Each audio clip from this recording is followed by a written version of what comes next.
Hello friends, मेरा नाम है दिनेश पवार और मैं आपका स्वागत करता हूं आपके अपने एग्रीकल्चर चैनल में जिसका नाम है पवार एग्री हब। दोस्तों, हम प्लांट टिश्यू कल्चर या पादप उत्तक संवर्धन का फर्स्ट पार्ट पढ़ चुके हैं। उसमें हमने ये चीज़ समझी थी कि पादप उत्तक संवर्धन आखिरकार होता क्या है और इसके अंदर क्या इम्पोर्टेंट चीज़ें जो है वो हमें ध्यान रखनी है, जैसे कि वहाँ पर कल्चर मीडियम क्या होता है और टिश्यू क्या होता है, कल्चर करना क्या चीज़ होती है और उसके लिए क्या क्या ज़रूरी चीज़ें हमें ध्यान रखनी है। ये एक इंट्रोडक्शन जो था वो हम plant tissue culture part first में पढ़ चुके हैं। ओके, चलिए आज हम यहाँ पर बात करने वाले हैं प्लांट टिश्यू कल्चर के अलग अलग प्रकार के बारे में कि प्लांट टिश्यू कल्चर कितने टाइप्स का होता है। स्क्रीन पर आप देख सकते हैं जैसे मेरिस्टम कल्चर है, प्रोटोप्लास्ट कल्चर है या एम्ब्रियो कल्चर है, पॉलन कल्चर है। इस प्रकार की अलग अलग तकनीकें जो हैं वो प्लांट टिश्यू कल्चर के अंदर यूज़ होती हैं। और अगर आपके एग्ज़ाम की बात करें तो एग्रीकल्चर सुपरवाइज़र का एग्ज़ाम हो, चाहे जेट का हो या एग्रीकल्चर से रिलेटेड कोई भी बड़ा एग्ज़ाम हो, उसके अंदर ये जो अलग अलग प्रकार हैं उनसे बहुत इम्पॉर्टेंट क्वेश्चन बनते हैं। और है तो चीज़ बहुत ही सिंपल सी, पर हमें कंफ्यूज बहुत ज़्यादा करती है, इस वजह से हमारे क्वेश्चन गलत हो जाते हैं। तो आज हम यहाँ पर समझेंगे कि इसकी तकनीकें क्या होती है, इसके टाइप्स क्या होते हैं और हम वो सारा कन्फ्यूजन चुटकियों में दूर कर लेंगे। और अगर आपने इस चैनल को अभी तक सब्सक्राइब नहीं किया है तो प्लीज़ इसे सब्सक्राइब कर लीजिए, क्योंकि आपकी एग्रीकल्चर सुपरवाइज़र की तैयारी में और जेट की तैयारी में ये चैनल जो है वो आपको बहुत हेल्प करने वाला है। चलिए हम स्टार्ट कर लेते हैं सबसे पहले एक इंट्रोडक्शन से कि प्लांट टिश्यू कल्चर क्या होता है। वापस से समझ लीजिए एक बार। तो आप यहाँ देख सकते हैं कि एक लीफ है या फिर एक पार्ट है किसका, प्लांट का, जिसे हम क्या कहेंगे, एक ऑर्गन। और इस ऑर्गन से हमने क्या करा, एक छोटा सा टुकड़ा काटा है। इस टुकड़े को हम क्या कहेंगे, एक्सप्लांट कहेंगे। अगर आपको नहीं पता एक्सप्लांट क्या है तो इसका पार्ट 1 ज़रूर देखें। हमने एक्सप्लांट लिया, उसके बाद हम इसे पैट्री डिश में रखेंगे जिस पर क्या है, हमारा कल्चर मीडियम बना हुआ है। और उस कल्चर मीडियम पे जब इसको ग्रो करेंगे तो वहाँ पर क्या बनेगा, कैलस बनेगा। और कैलस से फिर वहाँ नए प्लांट्स बनेंगे और इन प्लांट्स को हम क्या करेंगे, फील्ड के अंदर या हमारी जो नर्सरी है उसके अंदर ग्रो कर लेंगे। तो ये एक जो सिंपल सा प्रोसेस था प्लांट टिश्यू कल्चर का, हमने वापस समझ लिया। अब स्टार्ट करते हैं कि इसके टाइप्स कौन कौन से हैं। तो सबसे पहला जो टाइप है पादप उत्तक संवर्धन का वो है अंग संवर्धन या फिर ऑर्गन कल्चर। तो सिंपल सा अपने नाम से इसने बता दिया, कल्चर करने का मतलब क्या है, किसी भी चीज़ को कल्चर मीडियम पे रख के उसको ग्रो करना। तो जो पोषक पदार्थ है उस पर ग्रो करने के लिए जब हम पौधे के किसी भाग का या अंग का उपयोग करते हैं, जैसे उसका तना है, जड़ है, पत्ती है या कलिकाएं हैं, तो ऐसी जो चीज़ें हैं जिनका हम उपयोग करते हैं, जो एक अंग होती है पौधे का, तो इसे कल्चर करने को हम क्या कहेंगे, अंग संवर्धन कहेंगे। ठीक है, तो सिंपल सी टर्म है ये, वैसे जनरली नहीं पूछी जाती है। सेकंड जो हमारी टर्म है वो बहुत इंपॉर्टेंट है, इससे रिलेटेड क्वेश्चंस जो है वो ICR, जेट, AAO, AO जितने भी एग्रीकल्चर रिलेटेड एग्जाम्स हैं सबके अंदर पूछी गई है। नाम है बहुत ही इम्पॉर्टेंट, विभजोतक संवर्धन या फिर इंग्लिश में हम इसे कहते हैं मेरिस्टम कल्चर। ठीक है, सबसे पहले तो ये समझ लें कि मेरिस्टम आखिरकार होता क्या है। तो ये यहाँ पर आप डायग्राम देख सकते हैं। जो हमारा पौधा होता है उसके अंदर 2 सिरे होते हैं, एक तो है सबसे ऊपर वाला सिरा और एक है जो सबसे निचला वाला सिरा है। मतलब एक तो तने का सबसे ऊपरी भाग और एक जड़ का सबसे निचला भाग। ठीक है, ये जो 2 सिरे हैं इनको हम क्या बोलते हैं, मेरिस्टम कहते हैं। क्या कहेंगे, मेरिस्टम। ठीक है, तो पौधे के जो शीर्ष भाग है उसे मेरिस्टम कहा जाता है, क्योंकि वहाँ की जो सेल्स होती है वो बहुत जल्दी जल्दी डिवाइड होती है और इसकी वजह से पौधे की लंबाई जो है वो बढ़ती है। इसे हम क्या कहते हैं, मेरिस्टम कहते हैं। और जब हम इस मेरिस्टम को अलग निकाल कर इससे नया पौधा बनाते हैं तो उसे हम क्या कहेंगे, मेरिस्टम कल्चर कहेंगे। ठीक है, बहुत सिंपल सा कॉन्सेप्ट है। पौधे का सबसे ऊपरी भाग जो तने का भाग है या सबसे निचला भाग जो जड़ का भाग है, उसे हम क्या करते हैं, कल्चर करते हैं और नया पौधा बनाते हैं, उसे हम क्या कहेंगे, मेरिस्टेम कल्चर कहेंगे। ठीक है, आ गई बात समझ में।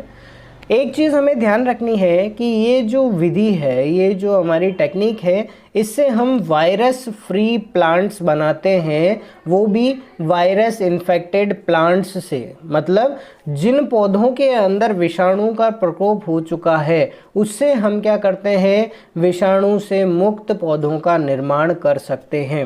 और कारण जो है वो अभी हमने अनजाने में ही समझ लिया, अभी वापस समझ लें। क्योंकि ये जो सबसे ऊपरी भाग है, वहाँ पर जो कोशिकाएं होती है, सेल्स होती है, वो क्या करती है, बहुत जल्दी जल्दी डिवाइड करती हैं। और इसका फ़ायदा क्या होता है कि वहाँ पर ऊपरी भाग में क्या होगा, जो हमारे संवहन ऊतक है, मतलब कंडक्टिंग टिश्यूज़ जैसे जाइलम और फ्लोएम, ये वहाँ पर नहीं बनते। और जब जाइलम और फ्लोएम ही नहीं बनेंगे तो हमारा जो वायरस है वो पौधे में उस जगह तक पहुंच ही नहीं पाएगा, क्योंकि उसे ले जाने वाला जाइलम और फ्लोएम वहां पर प्रेजेंट नहीं है।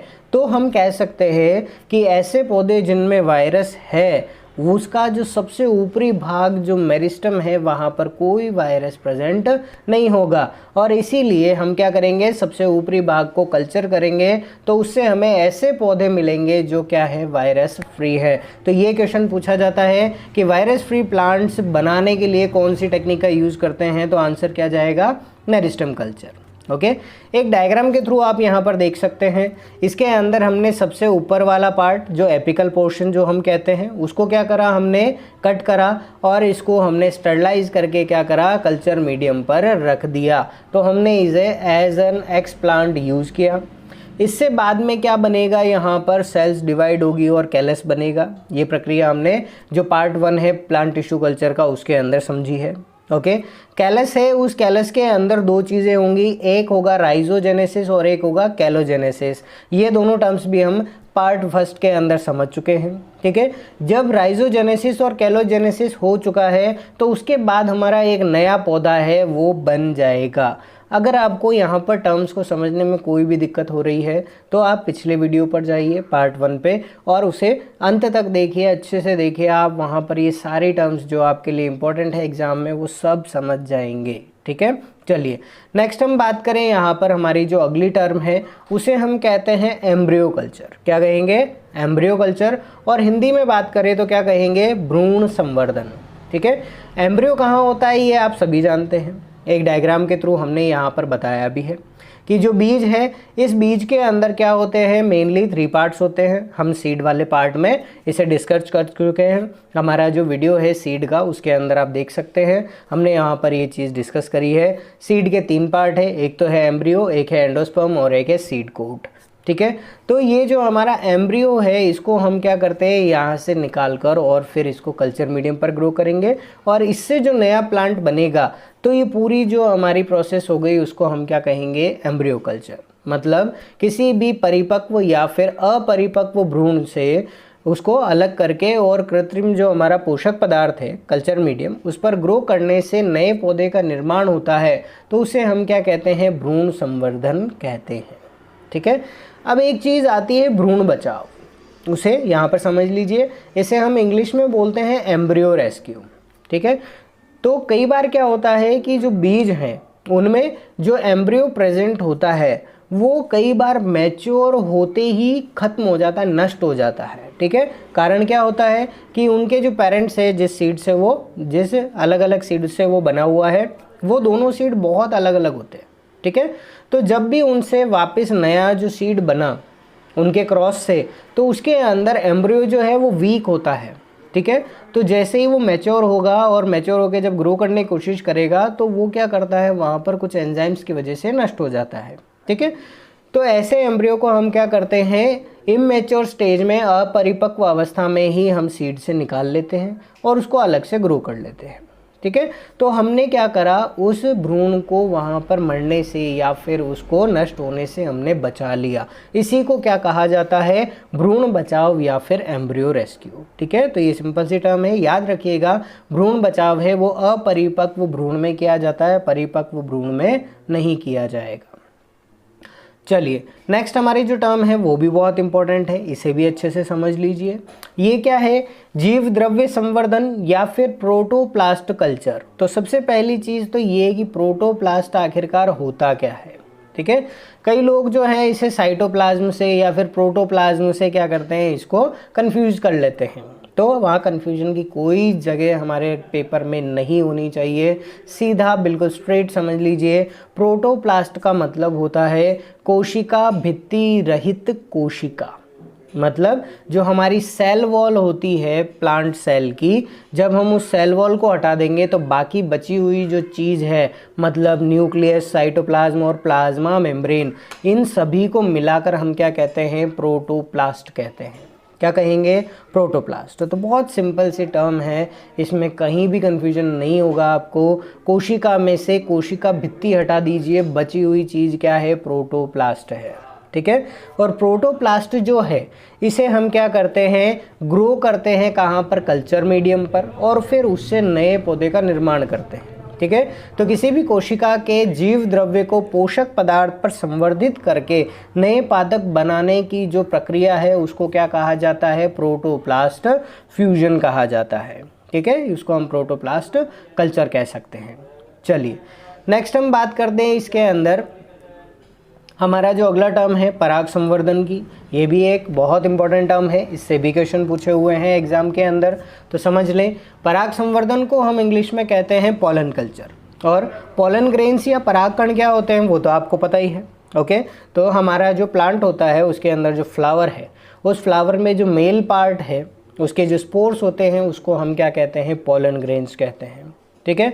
और ये पॉलन ग्रेन्स जब स्टिग्मा पर गिरते हैं तो ये वहाँ पर क्या करते हैं? पॉलन ट्यूब बनाते हैं और वहाँ पर फर्टिलाइजेशन होकर नया सीड बनता है, ठीक है। तो पराग संवर्धन क्या होगा? पराग कणों को हम कृत्रिम पोषक पदार्थ पर ग्रो करते हैं, उनको संवर्धित करते हैं जिससे नए पादप का निर्माण होता है। इसको हम क्या कहेंगे? पराग संवर्धन। सिंपल सी टर्म है।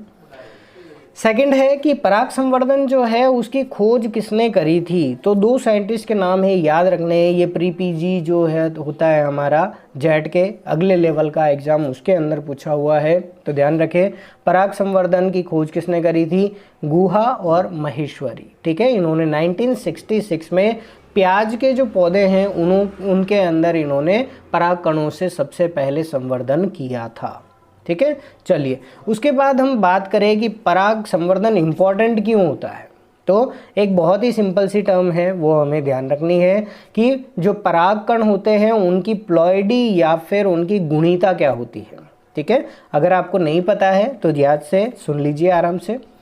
परागकण जो होते हैं उनकी गुणिता या उनका n नंबर होता है सिर्फ n, मतलब वो a गुणित होते हैं, वो द्विगुणित नहीं होते हैं, ठीक है। तो हमारा जो बीज है वो कैसा है? द्विगुणित होता है, ठीक है। हमारा जो भ्रूण है वो द्विगुणित है, भ्रूण पोष है वो त्रिगुणित है, 3n है, ठीक है। इसी तरह से पॉलन ग्रेन्स जो है वो क्या है? n होते हैं, ठीक है, अगुणित होते हैं।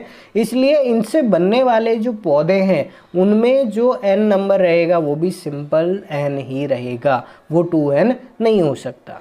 तो हम कह सकते हैं कि जो पराग कणों से बनने वाले नए पौधे हैं वो कैसे होंगे? अगुणित पौधे होंगे। कैसे होंगे? अगुणित पौधे, क्योंकि पॉलन ग्रेन्स भी अगुणित होते हैं, ठीक है। तो ये अगुणित पौधे बनाने के लिए जो बेस्ट टेक्निक है वो कौन सी है? पॉलन कल्चर या पराग संवर्धन। ये क्वेश्चन जो है वो जेट ने पूछा हुआ था कि अगुणित पौधों का निर्माण करने के लिए किस विधि का उपयोग किया जाता है, तो वो क्या है? पॉलन कल्चर होते हैं, ठीक है। चलिए नेक्स्ट हम बात कर लें एक डायग्राम के थ्रू। डायग्राम के अंदर आप बहुत अच्छे से समझ सकते हैं। सबसे पहले देख लीजिए ये क्या है? हमारे जो पौधे हैं उसका फ्लावर है। इस फ्लावर के अंदर जो एंथर्स हैं उनमें से हमने यहाँ पर क्या किया है? एंथर को अलग कर लिया, ये हमारा एक्सप्लांट हो गया। एंथर से फिर हमने क्या करा? यहाँ पर पेट्री डिश में जो कल्चर मीडियम था उसके ऊपर हमने इसके पॉलन ग्रेन्स को अलग करके उस पर ग्रो करा, ओके। फिर कुछ दिनों बाद हम देखते हैं तो वहाँ पर क्या बनता है? कैलस बनता है, और इस कैलस से फिर हम क्या करते हैं? एक नया प्लांट जो है वो उससे बन जाता है। पर ध्यान क्या रखना है, ये जो प्लांट बनेगा वो कैसा होगा? हैप्लॉइड होगा, अगुणित होगा, द्विगुणित नहीं होगा, ओके। चलिए नेक्स्ट बात कर ले हम पादप उत्तक संवर्धन की और कौन कौन सी विधियां हैं, तो इनके नाम से ही इन विधियों के बारे में पता लग जाएगा। इनसे रिलेटेड इतने इंपॉर्टेंट क्वेश्चंस हमारे एग्जाम में नहीं है। ओके, तो इनका सिर्फ नाम याद रखना है। एक तो है यहाँ पर कोशिका संवर्धन, ठीक है, कोशिका संवर्धन है जिसे हम इंग्लिश में क्या कहेंगे, सेल कल्चर कहेंगे। ओके, और सेल कल्चर का मतलब क्या हो गया, किसी भी एक सिंगल सेल को ग्रो करना और उससे कैलस बनाना और उससे नया प्लांट बनाना। और एक क्वेश्चन यहाँ पर याद रखें, क्वेश्चन है कि किसी भी सेल का नए पौधे के अंदर निर्माण होना, मतलब एक सिंगल सेल का पूरे एक नए पौधे में निर्माण करने की जो क्षमता होती है उसे हम क्या कहते हैं, ठीक है। तो ability of a cell to form a whole new plant is known as. अगर आपको इसका आंसर पता है तो कमेंट बॉक्स में मुझे कमेंट करके ज़रूर बताइएगा, ठीक है। चलिए नेक्स्ट है इसके अंदर कैलस कल्चर या कैलस संवर्धन। कैलस कल्चर क्या हुआ, कल्चर मीडियम पर कैलस को ग्रो करके और हम क्या करेंगे, नया प्लांट बना लेंगे, वो कैलस कल्चर हो गया। नेक्स्ट है एंथर कल्चर। एंथर कल्चर में हम क्या करेंगे, जो परागकोश है या फिर एंथर है उसका उपयोग करेंगे।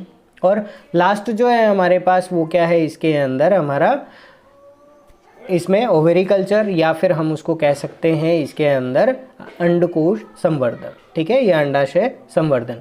तो ये सिंपल सी टर्म्स है जिसके अंदर क्या है, उसके नाम से ही हमें सारी चीज़ें पता लग रही है। तो ये इसके जो टाइप्स हमने यहाँ पर अभी डिस्कस करे, ये टाइप्स बहुत ही इंपॉर्टेंट है आपके एग्ज़ाम के लिए। इनसे रिलेटेड क्वेश्चंस बहुत बार पूछे हुए हैं और इस बार भी आपके एग्ज़ाम के अंदर इससे रिलेटेड क्वेश्चन पूछने के 100% चांसेस हैं। तो अगर आपने अभी तक तैयारी स्टार्ट नहीं करी है तो प्लीज़ अपनी तैयारी स्टार्ट कर दीजिए। और अगर आप तैयारी स्टार्ट कर चुके हैं तो हमारे इस चैनल को सब्सक्राइब कर लीजिए, क्योंकि हम यहाँ पर आपको आगे आने वाली वीडियोज़ में बताने वाले हैं कि किस तरह से आप पढ़ाई कर सकते हैं, किस तरह से आपको स्ट्रैटेजी बनानी है, किस तरह से आप एग्ज़ाम में और अच्छे मार्क्स ला सकते हैं, नेगेटिव मार्किंग कम कर सकते हैं। तो आगे आने वाले टाइम में हम इन सभी पर वीडियोज़ बनाएंगे। तब तक के लिए इस चैनल को आप सब्सक्राइब कर लीजिए। अगर आपको वीडियो अच्छा लगा है तो प्लीज़ लाइक ज़रूर करें, कमेंट बॉक्स में मुझे कमेंट करके अपनी क्वेरीज ज़रूर बताएं और अपने फ्रेंड्स के साथ और फैमिली के साथ इस वीडियो को, इस चैनल को शेयर ज़रूर करें। Thank you.